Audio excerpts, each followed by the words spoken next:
এবার মনপুরা উপজেলার হাজিরহাট মাছের বাজার। প্রতিদিনের মতোই এখানে চলছে মাছ কেনা বেচার ব্যস্ততা। তবে এই কোলাহলপূর্ণ বাজারেই দেখা মেলে এক ব্যতিক্রমী বাসিন্দার।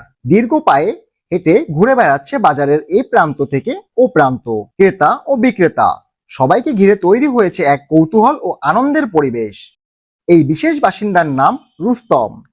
রুস্তমের তো নাম রাখা হয়েছে আর কি, জন বোলান দিলে জন আসে, এটাও জানে এটার নাম যে এটা বোলান দিলে চলে আসে। দূরে আছে রুস্তম কই বোলান দিলে চলে আসে। সাধারণত নদী, খাল কিংবা জলাশয়ের আশেপাশে খাদ্যের সন্ধানে বকের দেখা মেলে, কিন্তু হাজিরহাট মাছের বাজারে রুস্তমের জীবনযাপন একেবারেই ভিন্ন। বাজারের প্রতিটি মানুষের সঙ্গেই তার দারুণ সখ্যতা। মাছের আড়ত কিংবা দোকানের চারপাশে নির্দ্বিধায় ঘুরে বেড়ায় সে।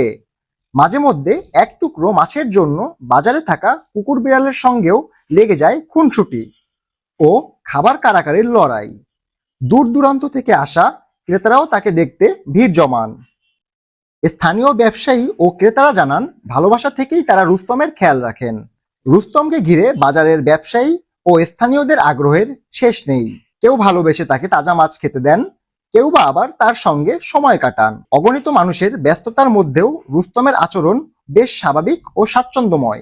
এই যত মানুষ হবে টলঘরে পাওয়ার ভিতর দিয়ে আসা যাওয়া করি, টোকায় টাকায় খায় আর থাকে। আমাদের মাঝে আছে, আমরা খাওয়াইতেছি, বাটা মাছ দিতেছি, চিংড়ি মাছ দিতেছি, বাজো মাছগুলো দিলে এটা আল্লাহ আমরা মাছও রাখি। একে আমরা এই টলঘরে যে কোনো মাছ, চিংড়ি মাছ, বাটা মাছ, চিংড়ি, এই যে কোনো মাছে উনি খায়, ছোটো মাছ আর কি। উনি টোকা টোকায় খায়, হাতের থেকে খায়। আবার রুস্তম করে ডাক দিলে কেউ কেউ করে ডাক দিয়ে আই পরে।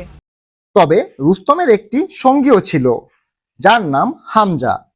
কয়েক মাস আগে হামজা মারা যায় বলে জানান রুস্তমকে পোষ মানানো স্থানীয় বাসিন্দা আব্দুল হক। একটা বগরে কে জানি ঢিল মারি আর একটা বক মারা গেছে। এই বকটারে বাইরে দিয়ে ফাঁকনা ভাঙিয়ে লাইছে। পরে আমি পশু হাসপাতালে এই বকটারে সুস্থ করছি। এরপরে তো এই বকটাকে 2 বছর ঘরে যা আসে থাকে, এই বাজারে টল করে থাকে। বেশিরভাগ টল করে মানুষের মাছ টাছ খাবার। আবার ডাক দিলে ঘরে যা, বেশি সবসময় তো আমার তোকে আমার ছেলে আছে, আমার ছেলে ডাক দিলে এর হাতে যা, যদি এর রুস্তম করে ডাক দেয় হাতে যা। আর যেটার নাম হামজা আছিল, হামজাটা মারা গেছে, ওই কোনো বগল লগে মিশে না। আজ মনপুরার স্থানীয়দের কাছে রুস্তম এক পরিচিত ও প্রিয় নাম। বাজারের শত ব্যস্ততার মাঝেও তার এই অবাধ বিচরণ সবার মনে একটু আনন্দের খোরাক যোগায়। মাছের বাজারে প্রতিনিয়ত অসংখ্য মানুষের আনাগোনা হলেও সবার চোখ আলাদাভাবেই আটকে যায় এই রুস্তমের দিকে।